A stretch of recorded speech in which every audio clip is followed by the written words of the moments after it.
Hi, welcome to my channel. ನಾನು ನಿಮ್ಮ ಪ್ರೀತಿಯ ಸುಷ್ಮಿತಾ. ಹಾಗೆ ಇವತ್ತು ನಾನು ಬೇಗಾಗಿ ಅಲಸಂದೆ ಬೀಜ ಸಾರು ಮಾಡೋದು ಹೇಗೆ ಅಂತ ನಿಮಗೆ ತೋರಿಸ್ತಿದ್ದೀನಿ. ಮೊದಲನೇದಾಗಿ ಅಲಸಂದೆ ಬೀಜವನ್ನು ತೊಳೆದು ಕುಕ್ಕರಲ್ಲಿ ಇಟ್ಟಿದ್ದೀನಿ. ಹಾಗೆ ಟೊಮೆಟೊ, ಮೆಣಸಿನ್ಕಾಯಿ ಹಾಗೆ ಈರುಳ್ಳಿಯನ್ನು ಕುಕ್ಕರಿಗೆ ಹಾಕ್ತಿದ್ದೀನಿ. ಇವಾಗ ಅದಕ್ಕೆ ಸ್ವಲ್ಪ ಅರಿಶಿನ ಹುಡಿ, ಹಾಗೆ ಸ್ವಲ್ಪ ಉಪ್ಪು, ಹಾಗೆ ಸ್ವಲ್ಪ ಎಷ್ಟು ಬೇಕು ಬೇಯಿಸೋಕ್ಕೆ ಅಷ್ಟು ನೀರು ಹಾಕಿ ಸ್ಟವ್ ಮೇಲೆ ಇಟ್ಟಿದ್ದೀನಿ ಕುಕ್ಕರ್.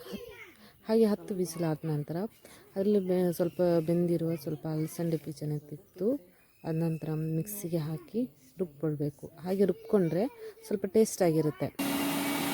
ಹಾಗೆ ರುಬ್ಕೊಳ್ತಿದ್ದೀನಿ ನಾನು.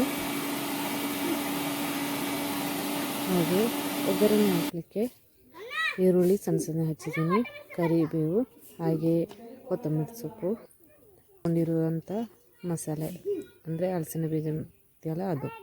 ಹಾಗೆ ಬಾಣಲಿಗೆ ಸ್ವಲ್ಪ ಎಣ್ಣೆ ಹಾಗೆ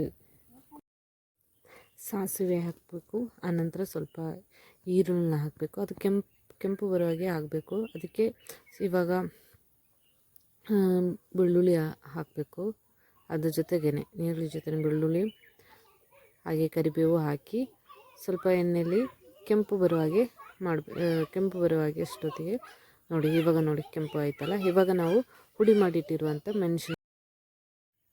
ಮೆಣಸಿನ್ಕಾಯಿ ಹಾಗೆ ಅದನ್ನು ಸ್ವಲ್ಪ ಎಣ್ಣೆಯಲ್ಲಿ ಫ್ರೈ ಮಾಡಬೇಕು. ಆನಂತರ ನಾವು ರುಬ್ಕೊಂಡಿರುವ ಮಸಾಲೆ ಇದೆಯಲ್ಲ ಅದನ್ನು ಸ್ವಲ್ಪ ಹೊತ್ತು ಬೇಯಿಸಬೇಕು. ಸೊ ಹಾಗಾಗಿ ನಾನು ಕುಕ್ಕರ್ಗೆ ಮೊದಲೇ ಹಾಕಿದ್ದೆ, ವೀಡಿಯೋ ಮಾಡಿಲ್ಲ, ಸಾರಿ. ಹಾಗಾಗಿ ಇವಾಗ ಒಗ್ಗರಣೆ ಮಾಡಿದ್ದೀವಲ್ಲ ಅದನ್ನು ಇವಾಗ ಇದ್ರಿಗೆ ನಮ್ಮ ಅಲಸಂದೆ ಬೀಜ ಸಾರಿಗೆ ಹಾಕಿದ್ದೀನಿ. ಹಾಗಾಗಿ ಇವಾಗ ಸ್ವಲ್ಪ ಅದು ಕುದಿಬೇಕು. ಕುದಿದ ನಂತರ ನಮ್ಮ ಅಲಸಂದೆ ಬೀಜ ರೆಡಿಯಾಗಿರುತ್ತೆ. Thank you all. ನನ್ನ ಚಾನಲ್ ಸಬ್ಸ್ಕ್ರೈಬ್ ಮಾಡಿದರೆ ಸಬ್ಸ್ಕ್ರೈಬ್ ಮಾಡಿ. Thank you.